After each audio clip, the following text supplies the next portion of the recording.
Paz do Senhor, meus amados irmãos, sejam bem-vindos a mais um vídeo deste canal. E hoje estaremos tratando do seguinte tema: o que acontecerá na Terra durante o milênio? Isto mesmo que você está vendo aí na sua tela.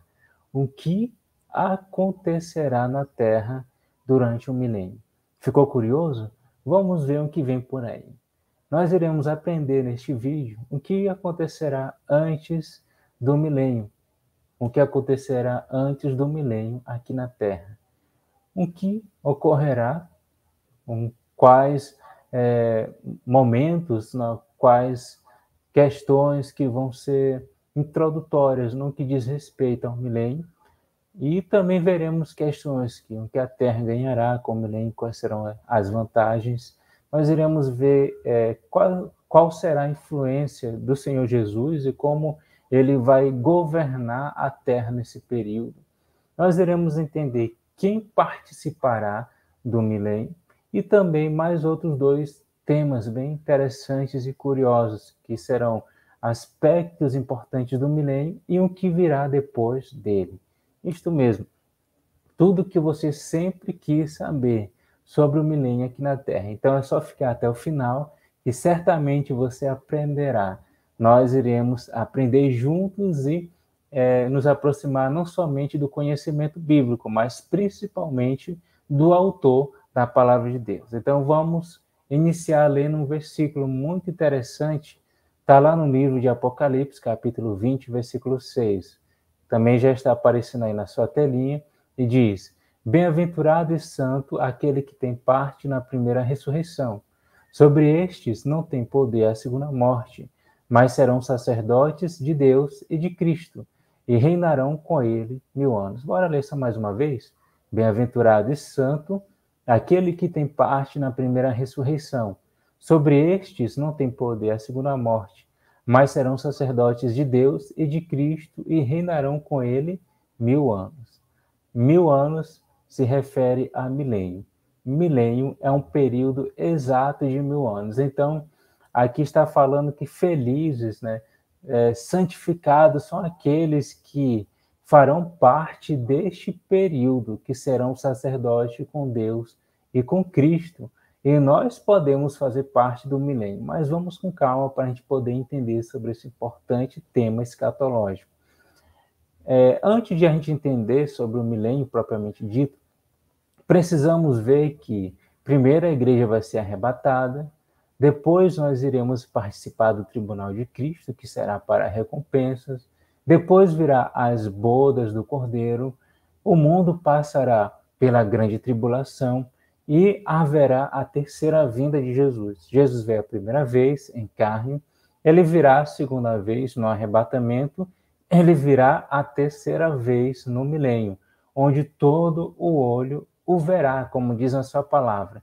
Acontecerá que nós chamamos de Batalha de Armagedon, onde Israel ele vai ser confrontado por muitas nações que serão aliadas da trindade satânica, a saber, o anticristo, o falso profeta e o Satanás. Eles vão se juntar, persuadir muitas nações do mundo inteiro, e essas nações virão contra quem? Virão contra o povo escolhido de Deus, porque o inimigo sabe o quanto a nação de Israel é importante para Deus, o quanto é amada por Deus. E infelizmente, até hoje, eles esperam pelo Messias. Mas naqueles dias, nós iremos entender, conforme diz Zacarias, que Jesus virá no ápice da guerra, que é a guerra de Armagedon, que Israel ficará sozinha e vai ter que vencer várias nações, inclusive a trindade satânica, por mais que a nação israelita seja preparada para a guerra, não vai ter como vencer, a não ser por intervenção divina. E isso que vai acontecer quando Jesus colocar os pés nos montes da Oliveira, nos montes da Oliveira. E neste momento, o Monte das Oliveiras, ele será dividido em duas partes. Neste exato instante, o Senhor Jesus vai dar vitória para Israel, vai vencer a trindade satânica e vai vencer as nações que se levantaram contra ela. Se você quiser saber um pouco mais sobre cada um dos temas apenas citados aqui, arrebatamento, tribunal de Cristo, bodas do Cordeiro, grande tribulação, a vinda gloriosa de Jesus, que nós chamamos de terceira vinda de Cristo, e também tratamos sobre a questão de batalha de Armagedon, é só assistir os vídeos anteriores do nosso canal e com certeza você será ainda mais edificado, não só de conhecimento, mas o autor do livro sagrado, que é o próprio Senhor Jesus, ele vai encher ainda mais o coração de esperança, de paz, a saber que Jesus virá e que nós um dia estaremos reinando com Cristo. Olha só que privilégio. É por isso que nós devemos nos preparar num dia que se chama hoje, num instante que se chama agora, porque nós não queremos perder essa grande oportunidade. Então vamos adiante. Como ocorrerá, aliás, a pergunta é outra, que ocorrerá antes do milênio? Ou que ocorrerá, acontecerá antes do milênio? Primeira questão, Satanás será preso, exatamente. Depois, o anticristo e o falso profeta serão lançados no lago de fogo e enxofre. E também, depois desses dois fatos, virá o milênio propriamente dito, que nada mais é do que um período de 1000 anos. O milênio nada mais é do que um período de 1000 anos que virá logo depois da grande tribulação. Nós vamos ver os versículos bíblicos para ficar melhor e não ficar apenas nas nossas especulações. Apocalipse 20, no versículo 2 e 3, você pode conferir aí na sua Bíblia, a palavra de Deus diz: ele prendeu, ele quem? O próprio Senhor Jesus. Ele prendeu o dragão, a antiga serpente que ludibriou a Eva, que é o diabo e Satanás, e amarrou por 1000 anos. Aqui está o resumo de tudo aquilo que nós estamos estudando nesse vídeo. Satanás foi preso por um período de 1000 anos. E como não vai haver a perseguição do dragão, antiga serpente, diabo e Satanás, então você já pode deduzir como é que vai ser o mundo naqueles dias. Porque o mundo só está da forma como está, porque o pecado foi introduzido no homem, no coração do homem. E quem introduziu o pecado no coração do homem foi Satanás. E até hoje ele tenta introduzir o pecado no coração do homem. Para quê? Para que o homem volte-se contra o seu Criador, não se arrependa, não venha a morar no céu de glória, que nós sabemos, a palavra do Senhor diz de forma bem clara, Mateus 7, 13 e 14, você pode conferir depois na nossa casa. Só existem dois caminhos, céu, que é um caminho estreito, e o inferno, que é um caminho largo e espaçoso, que não foi criado para o homem, mas sim para Satanás e seus anjos, que são os anjos decaídos. Mas o ímpio, o homem, quando desobedece a Deus, ele não consegue chegar no céu, porque para chegar no céu só existe uma alternativa, só existe um caminho, que é Jesus. Ele mesmo vai dizer na sua palavra, né? João no capítulo 14, versículo 6, eu sou o caminho, Jesus quem fala, a verdade e a vida. Ninguém vem ao Pai a não ser por mim. E Pedro, ele pode até complementar esse versículo quando ele diz lá em Atos capítulo 4, no versículo 12, em nenhum outro há salvação, porque também debaixo do céu nenhum outro nome há dado entre os homens pelo qual devamos ser salvos. Então, resumindo tudo que a gente já falou agora, o inimigo que coloca o pecado no coração do homem e faz com que ele venha a viver distante dos seus caminhos, distante dos seus preceitos. Mas naqueles dias, a palavra do Senhor diz, ele será amarrado por 1000 anos. E o que mais vai acontecer? Vamos terminar de ler o versículo. E lançou-o no abismo. Satanás será lançado no abismo, e ali o encerrou, e pôs selo sobre ele, para que não mais engane as nações, até que os 1000 anos se acabem. E depois importa que seja solto por um pouco de tempo, ou seja, Satanás será preso durante 1000 anos. Então, o mundo vai ficar a 1000 maravilhas. O mundo ficará completamente bom, sem pecado. Logo mais até o final desse vídeo você vai entender com mais detalhes aquilo que eu estou dizendo. E também afirma que depois de 1000 anos ele vai ser solto novamente. Ele vai ser solto novamente, mas por pouco período de tempo. Se você quiser continuar estudando conosco, fique, acompanhe. Você pode dar uma pausa aí no seu vídeo, você pode ler a palavra do Senhor, você pode anotar, fique à vontade. O importante é que nós vamos aprender juntos. Se você quiser também deixar algum comentário, alguma pergunta, de repente você não concordar de um ponto de vista escatológico, nós iremos ler, vamos aprender. Estamos juntos porque nosso objetivo é não só conhecimento bíblico, mas principalmente se aproximar do autor da Bíblia, que é Jesus. Vamos ler mais uma passagem? Você vê aí na tela, abaixo de Apocalipse 20, versículo 2 e 3. Apocalipse 19, versículo 20, é um capítulo anterior. E a besta foi presa. Quando nós ouvimos a palavra besta no Apocalipse, ou se refere ao anticristo, ou se refere ao falso profeta. É aí que se completa a trindade satânica. Satanás, anticristo e falso profeta. Mas vamos entender, porque a Bíblia se explica dentro dela mesma.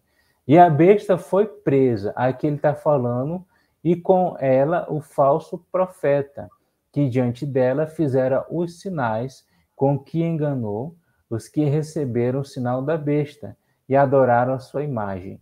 Estes dois foram lançados vivos no lago de fogo que arde com enxofre. Então, aqui, mais precisamente no versículo 20, de Apocalipse 19, besta aqui está se referindo a anticristo. Então, quando você lê, e a besta foi presa, a gente pode entender, e o anticristo foi preso, e com ele o falso profeta. Em Apocalipse 13, você vai observar que vai sair uma besta do mar, uma besta que surgirá do mar. Essa besta é o anticristo. E a besta que surgirá da terra é o falso profeta. É por isso que eu disse que em Apocalipse, besta pode ter dois significados. Mas aqui, especificamente no versículo 20, besta é anticristo. Então, o anticristo e o falso profeta, aí aqui João ele vai dizer que diante da terra fizeram sinais com que enganou, e aqueles que receberam o sinal da besta, que nós já sabemos que é o número 666, e adoraram a sua imagem, o que vai acontecer com o falso profeta e o anticristo? Eles vão ser lançados naqueles dias no lago de fogo que arde com enxofre. É isto mesmo, eu vou repetir para nós internalizarmos. O anticristo e o falso profeta, eles serão destruídos na batalha de Armagedon, juntamente com Satanás, onde o Senhor Jesus, com um amor sem igual pela nação israelita, vai derrotar, né, naquela batalha onde Israel ele pensa, eita, e agora estamos acabados. Não, porque Jesus que ama esse povo e ama o mundo inteiro, ele vai intervir, que Zacarias vai dizer com muita propriedade, ele vai pisar os pés sobre o Monte das Oliveiras. Agora acertei, Monte das Oliveiras. Vai pisar os pés sobre o Monte das Oliveiras e vai dar vitória ao povo de Israel contra os seus inimigos. E 3 deles, sem colocar as nações, o anticristo, o falso profeta e Satanás. Satanás vai ser preso, antes do milênio, ele vai ser preso, e o anticristo e o falso profeta serão lançados no lago de fogo que arde com enxofre. E que garante isto? A palavra de Deus. Apocalipse 20, versículo 2 e 3, e Apocalipse 19, versículo 20. Então, é isso que vamos entender. Antes de acontecer o milênio, Satanás vai ser preso por 1000 anos, e o anticristo e o falso profeta serão lançados no lago de fogo que arde com enxofre. Vamos continuar entendendo, porque é muito bom aprender da palavra do Senhor. O que a terra ganhará com o milênio? O que a terra ganhará com o milênio? Primeiro, o planeta será restaurado. Mas como assim? Porque nós entendemos que tudo veio por causa do pecado. E a palavra do Senhor, conforme a gente vai mostrar daqui a pouquinho, vai dizer que a natureza geme. Geme por causa de quê? Por causa do pecado. Quando Adão e Eva pecaram, as consequências não foram só para a própria vida deles, no caso, as consequências que foi para Eva, as consequências que veio para Adão, e até hoje nós herdamos a consequência do pecado. Até a natureza sentiu, ou seja, a natureza ficou tóxica por causa do pecado do homem. Então, precisa tirar essa toxina, né? E isso será possível no milênio. A terra será governada por Jesus. Pronto. A melhor coisa que vai acontecer. Hoje nós temos como autoridade governos corruptíveis, né? Cheio de falhas, cheio de pecados. Nós vamos ver tantas coisas ruins, né? Nós poderemos destacar na política, seja nacional, enfim. A questão é que, se a gente se decepciona com um ou outro líder, a gente precisa ficar tranquilo, porque um dia Jesus reinará sobre a terra. Jesus, o Rei incorruptível. Nós podemos até utilizar um versículo lá em Lucas que diz que vai existir um do trono de Davi, mas ele será um rei incorruptível e não vai ter falha. Está falando do próprio Jesus. E no milênio, ele que reinará na terra. E nós vamos entender também que naqueles dias, Jerusalém será a capital do mundo. Vamos comprovar através da palavra do Senhor. Nós vamos observar aqui em Romanos 8, no versículo 22, a palavra do Senhor diz: porque sabemos que toda a criação geme e está juntamente com dores de parto até agora. Olha só, é por isso que no milênio a natureza será restaurada da toxina do pecado, porque com o pecado observe, a criação passou a gemer e sentir dores de parto, mas Jesus vai restaurar a natureza. Zacarias capítulo 14, versículo 9. E o Senhor será rei sobre toda a terra. Naquele dia, um será o Senhor e um será o seu nome. Vamos ler mais uma vez. E o Senhor será rei sobre toda a terra. Naquele dia, um será o Senhor e um será o seu nome. Está falando sobre o milênio. O profeta Zacarias está se referindo ao período onde Jesus governará sobre todo o mundo. E também uma referência, o profeta messiânico Isaías, que também é escatológico, no capítulo 2, no versículo 3, diz: irão muitos povos e dirão: vinde, subamos ao monte do Senhor, à casa do Deus de Jacó, para que nos ensine os seus caminhos e andemos nas suas veredas. Porque de Sião sairá a lei, e de Jerusalém a palavra do Senhor. E irão muitos povos e dirão: vinde, subamos ao monte do Senhor, à casa do Deus de Jacó, para que nos ensine os seus caminhos e andemos nas suas veredas. Porque de Sião sairá a lei, e de Jerusalém a palavra do Senhor, provando que naqueles dias a capital será Jerusalém, a capital de Israel.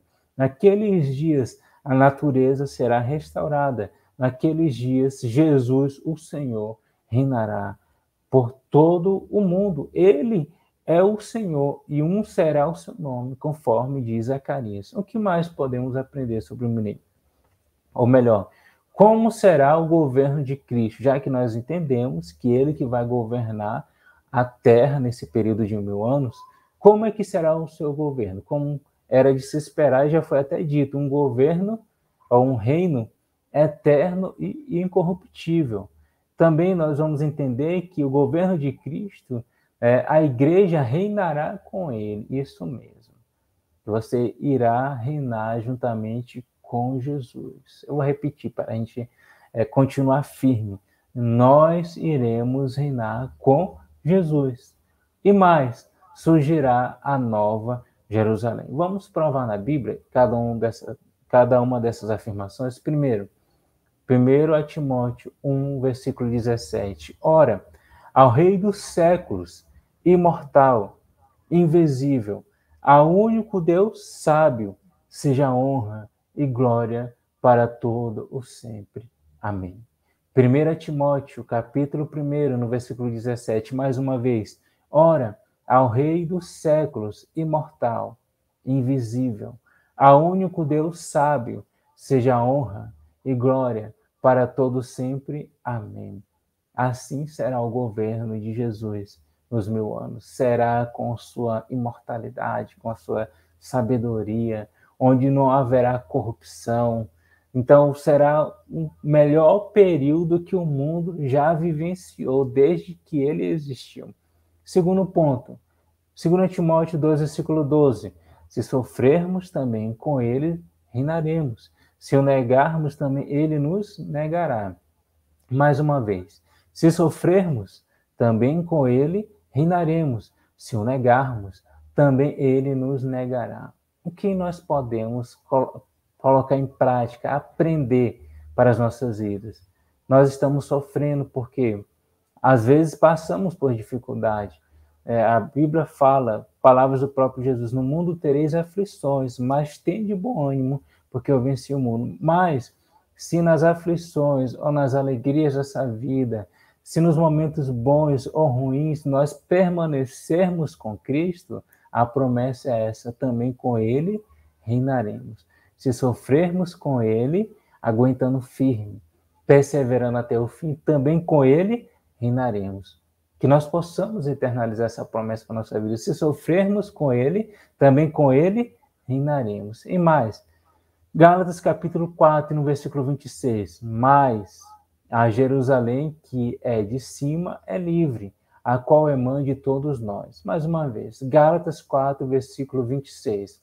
Mas a Jerusalém que é de cima é livre, a qual é mãe de todos nós. Está falando da Nova Jerusalém. Quando foi que Jesus, quando esteve aqui na sua primeira vinda, tratou da Nova Jerusalém? Simples. João no capítulo 14. Versículo 1 e 2, quando ele faz a promessa para nós. Não se turbe o vosso coração. Crede em Deus, crede também em mim. Na casa do meu pai há muitas moradas, muitos aposentos, muitos quartos. Se não fosse assim, eu vos teria dito, pois vou preparar-vos lugar. Jesus está falando, eu estou reservando para vocês a Nova Jerusalém, o céu, a Jerusalém que é de cima. E na terra também será criado uma Jerusalém celestial. Isso mesmo. Por quê? Porque Satanás vai estar preso. O falso profeta e o anticristo já foram, neste momento, lançados no lago de fogo. Então, não vai haver mais pecado, não vai haver mais ruínas neste mundo. E neste momento, aqui na terra, será estabelecida uma Jerusalém celestial, enquanto que nós estamos caminhando para a Nova Jerusalém, que é de cima. Vocês conseguem compreender? Então vamos adiante, vamos aprender um pouco mais. A outra pergunta que nós fizemos no começo: quem participará do milênio? Quem participará do milênio? Primeiro, os salvos, desde Adão até o momento do arrebatamento. Eu, você, que estamos perseverando neste caminho. Segundo, os salvos na grande tribulação. A grande tribulação, muitas pessoas ficarão por descuido, passarão por coisas que nunca o homem imaginou, nem talvez projetou, e que vai além dos princípios das dores que nós estamos vivendo. Mas se o homem negar o número 666, não adorar a besta naqueles dias, ele será salvo, ela será salva, no caso. Mas ninguém quer passar por isso, ninguém quer passar a questão de ficar aqui na grande tribulação para morrer, porque vai ter que morrer, vai ter que se tornar um mártir, vai ter que morrer, e para só então ser salvo, né? E só então participar do milênio com Cristo, sendo que eu posso agora me arrepender, ver se há em mim algum caminho mau e ser guiado pelo caminho eterno, me preparar para que eu seja arrebatado e também venha a reinar com Cristo no milênio. Então, os salvos na grande tribulação também participarão do milênio. os israelitas salvos na Batalha de Armagedon. A Batalha de Armagedon já foi falado que vai evitar com que Israel viva um novo holocausto. Nós sabemos como se estuda nos livros de história a respeito de Hitler, que provocou um verdadeiro extermínio para o povo judeu.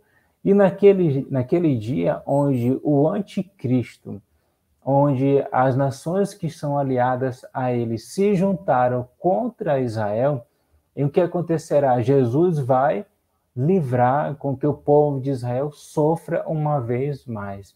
E os israelitas terão a chance de, mais uma vez, reconhecer que Jesus é o Messias. E aqueles israelitas, né, que reconhecerem naquele dia serão salvos e mais, participarão do milênio. Mais duas pessoas, mais dois grupos que participarão do milênio. Os que escaparem da grande tribulação. Imagine só, a grande tribulação termina, se iniciou o milênio.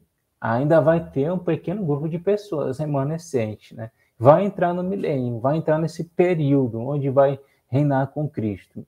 E os que nascerem no período do milênio, nascem no período do milênio, vai participar do milênio. Então, os 5 grupos de pessoas que participarão do milênio. Primeiro grupo, os salvos desde Adão até o momento do arrebatamento. Segundo grupo, os salvos na grande tribulação, certo? O terceiro grupo, os israelitas salvos na batalha de Armagedon. O quarto grupo, os que escaparem da grande tribulação. E o quinto grupo, os que nascerem no período do milênio. Vamos ver aqui os versículos bíblicos comprobatórios, quais não saem. Vamos comprovar.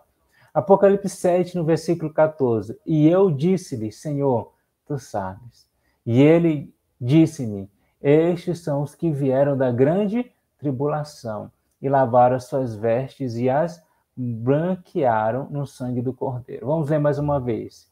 E eu disse-lhe, Senhor, tu sabes. E ele disse-me, estes são os que vieram da grande tribulação e lavaram as suas vestes e as branquearam no sangue do Cordeiro. Ou seja, no período da grande tribulação, quem ficar vai ter que morrer. Se morrer, vai ser a mesma coisa que lavar as suas vestes no sangue do Cordeiro, ou seja, vai ser salvo e vai participar do milênio. Romanos capítulo 9, versículo 27 diz, Isaías exclama com relação a Israel. Embora o número dos israelitas seja como a areia do mar, apenas o remanescente será salvo. Isaías exclama com relação a Israel. Embora o número dos israelitas seja como a areia do mar, apenas o remanescente será salvo. Ou seja, naquele dia, na batalha de Armagedon, vai haver um remanescente em Israel que vai acreditar no Messias, né, que Jesus vai dar uma chance a mais para aquele povo que estiver vivenciando a grande tribulação. E eles serão salvos e participarão do milênio. O que mais nós podemos aprender? Aspectos importantes do milênio. Primeiro, haverá um conhecimento universal sobre Deus. Haverá naqueles dias paz perfeita na terra e mais, a natureza animal será mudada. Vamos comprovar cada uma dessas afirmações. Isaías capítulo 11, no versículo 9 diz, não se fará mal, nem dano algum, em todo o meu santo monte, porque a terra se encherá do conhecimento do Senhor, como as águas cobrem o mar. Isaías 11, versículo 9, mais uma vez. Não se fará mal, nem dano algum, em todo o meu santo monte, porque a terra se encherá do conhecimento do Senhor, como as águas cobrem o mar. Naquele tempo, o conhecimento do Senhor será tão fácil de ser expandido que todos terão acesso. Por quê? Repetindo, Satanás agora não vai intervir, ele está preso. O anticristo e o falso profeta já foram lançados no lago de fogo. E o que vai acontecer? O conhecimento do Senhor será disperso, será expandido. A terra se encherá dele naqueles dias, do conhecimento do Senhor. E Isaías 11, versículos 6 e 8, vamos ler alguns versículos anteriores para entender um pouquinho mais do que vai acontecer no milênio. O lobo viverá com o cordeiro. Observe que são completamente antagônicos. Lobo é o contrário do cordeiro. Geralmente o lobo quer matar o cordeiro, né? Mas naqueles dias eles viverão em paz. Que mais? O leopardo se deitará com o bode, o bezerro, o leão e o novilho gordo pastarão juntos. Imagine só, o rei da floresta, ele não vai querer matar nenhum dos seus, daqueles que são inferiores a ele. No caso, bode, bezerro, leopardo. Eles viverão juntos e uma criança os guiará. Imagine só, uma criança conseguirá, né, andar em plena paz, em plena tranquilidade com animais que hoje são ferozes. E diz mais o versículo: a vaca se alimentará com o urso, seus filhotes se deitarão juntos, e o leão comerá palha como o boi. A criancinha brincará perto do esconderijo da cobra. A criança colocará a mão no ninho da víbora. Isso será possível naqueles dias, no milênio. Ou seja, haverá paz até no reino animal. Eles não vão mais, a questão da ferocidade deles não vai mais interferir naqueles dias. O reino vegetal será altamente produtivo, porque, mais uma vez, o pecado ele é tão ruim que ele vai interferir até mesmo no crescimento das plantas. Nós vamos observar isso. Mas naquele dia o pecado não vai mais existir. Então, tudo que for produzido naqueles dias virá em alta produção, será uma produção, não será mais necessário o uso de agrotóxico, nada disso, porque tudo fluirá rápido e de forma natural. Que mais? Haverá saúde e prosperidade para todos, o meio ambiente será restaurado. Nem o mais, vamos dizer assim, o ecologista, aquele que estuda a ecologia, nem na sua visão mais utópica, eu quero dizer, ele não imagina que naqueles dias será dessa forma. Ele vai dizer, não, isso é uma utopia, nunca vai existir um meio ambiente restaurado, nunca vai existir saúde, prosperidade para todos. E como é que vai ser essa questão vegetal? Será possível, sim. Quer ver? Vamos observar na palavra do Senhor. O profeta Isaías, mais uma vez, nos ajudando a entender sobre o milênio. Capítulo 65, versículo 21 ao 23. E edificarão casas, e as habitarão. Por que isso será possível no milênio? Porque, às vezes, se edifica a casa, se labuta, morre, quem vai habitar são as pessoas que não edificaram, no caso, os filhos, os netos, às vezes nem valorizam, né? Da forma como você trabalhou. Mas naqueles dias será possível. O que mais? E plantarão vinhas, e comerão seu fruto, não edificarão para que outros habitem, não plantarão para que outros comam, porque os dias do meu povo serão como os dias da árvore, e os meus eleitos gozarão das obras das suas mãos, não trabalharão debalde, nem terão filhos para perturbação, porque são a posteridade bendita do Senhor, e os seus descendentes estarão com eles. Coisa linda. Os descendentes estarão com eles. Eles vão gozar, eles vão usufruir de tudo aquilo que eles plantaram, porque terão longos dias sobre a terra. Então, como serão belos, como serão formosos, como serão, sem palavras, né? Aqueles dias, o milênio. E o que virá depois? Você quer saber o que virá depois do milênio? É só assistir o próximo vídeo deste canal. Mas vamos resumir o que nós estudamos até aqui. Jesus virá, a igreja será recompensada no tribunal de Cristo, participaremos das bodas do Cordeiro, virá a grande tribulação, a qual nós não temos necessidade de ficar para participar, porque o rei ainda está batendo na porta. Apocalipse 3, versículo 20 diz: eis que estou à porta e bato. Se alguém ouvir a minha voz e abrir a porta, entrarei com ele, serei com ele e ele comigo. Então, que nós possamos refletir na nossa vida hoje. Será se estamos de fato preparados para a volta de Jesus? Tudo começa com o arrebatamento de Cristo. Jesus levando a sua igreja, aí vem o tribunal de Cristo, vem as bodas do Cordeiro, vem a grande tribulação, vem a terceira vinda de Jesus, mas nós já queremos vir com ele. Jesus vai livrar Israel da batalha de Armagedon, e a partir daí vai ser instaurado o milênio que nós acabamos de estudar. Mas nós queremos voltar com Cristo, tranquilos. Para isso, precisamos refletir nas nossas vidas. A palavra do Senhor diz, lá em Coríntios, examine, pois, o homem a si mesmo, que possamos nos examinar. E João capítulo 16, versículo 8, diz que é o Espírito que nos convence do pecado, da justiça e do juízo, que nós possamos nos arrepender, que possamos nos santificar e, principalmente, nos preparar para o arrebatamento, que uma vez preparados para o arrebatamento, um dia também voltaremos com Jesus para reinar com ele no milênio. Olha só que coisa boa. Então, que nós possamos não desistir, perseverar, entender que servir a Jesus só temos a ganhar. Fique com essas palavras e que Deus em Cristo continue nos abençoando hoje e sempre.